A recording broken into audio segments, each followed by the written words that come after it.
Avropada erməni lobbisinə xidmət edərək Azərbaycana qarşı siyasi terrorla məşğul olanlar sırasında Frank Schwabenin adı yenidən aktuallaşıb.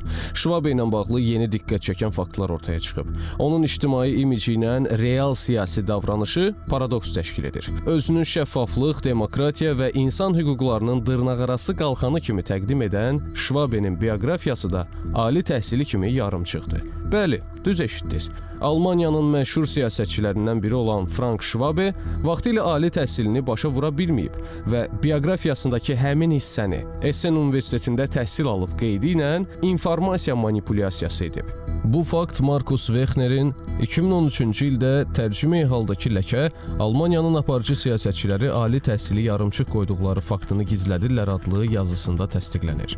Bu tip ermənipərəst, öz keçmişlərini, bioqrafiyalarını gizlədən siyasətçilərin bir çoxu AŞPA, Avropa Parlamenti və sair strukturlarda vəzifədən getdikdən sonra ayrı-ayrı əlaltıları vasitəsilə siyasətdə olduğu dövrdə erməni lobbisi ilə əlaqələrini istifadan sonraki dövrdə də davam elətdirirlər və yaxud da vəzifədən ayrıldıqdan sonra.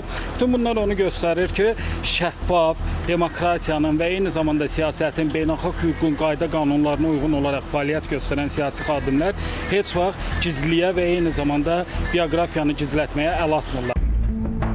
Onun siyasi fəaliyyətinə nəzər saldıqda da oxşar mənzərə ortaya çıxır. Krımın ilhaqından sonra Avropa Rusiyaya qarşı sərt mövqe sərgilədiyi halda Schwabe uzun müddət Moskva ilə dialoqun qorunmasının vacibliyini müdafiə edib.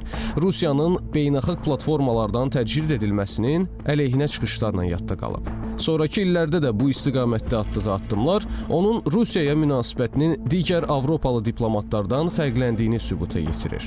Diqqət çəkən başqa bir məqam isə prinsipiallıq məsələsidir. İqlim və insan hüquqları mövzusunda sərt bəyanatlar verən Schwabe, fanatı və rəsmi üzvü olduğu Schalke futbol klubuna Rusiyanın dövlət enerji nəhəngi Gazpromun sponsorluq etməsi ilə bağlı heç bir etiraz səsləndirməyib.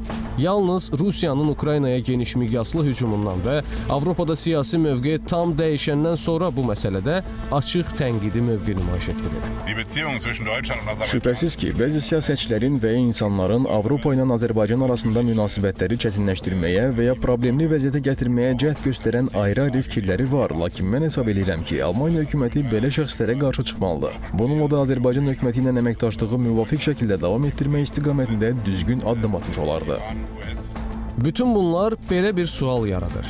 Siyasi prinsiplər doğrudanmı dəyişməyib, yoxsa onlar yalnız siyasi konjunkturaya uyğun şəkildə ifadə olunur? İctimai etimadın əsas şərti ardıcıllıq və şəffaflıqdır. Siyasətçinin dedikləri ilə etdikləri arasında fərq yarandıqda isə onun etibarlılığı da istər-istəməz müzakirə mövzusuna çevrilir.